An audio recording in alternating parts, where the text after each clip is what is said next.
মেথছৰ next MCQ আমি আলোচনা কৰিম সকলোবোৰ সৰ্বসম চিত্ৰ অল কনগ্ৰুয়েন্স আৰ যিমান কনগ্ৰুয়েন্স বা যিমান সৰ্বসম চিত্ৰ আছে দুটা ত্ৰিভুজ হ'ব পাৰে দুটা বৃত্ত হ'ব পাৰে নাইবা দুটা চতুৰ্ভুজ হ'ব পাৰে ৰাইট সাৰ্কলছ হ'ব পাৰে কোৱাড্ৰিলেটাৰেলছ হ'ব পাৰে নাইবা তোমাৰ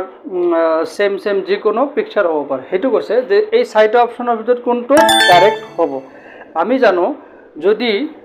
দুটা ট্রায়াঙ্গেল যদি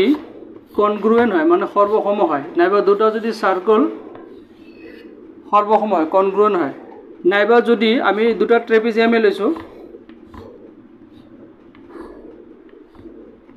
যদি সর্বসম হয় কনগ্রুয়েন্ট হয় যিকোনো পিকচাৰ তোমালোকে ল'ব পাৰা যিবিলাক মানে সৰ্বসম কনগ্ৰুয়েন্ট তেতিয়ালে সেই ক্ষেত্ৰত আমি জানো অপশন নাম্বাৰ সি টো হে ডেফিনেটলি কাৰেক্ট হ'ব কাৰণ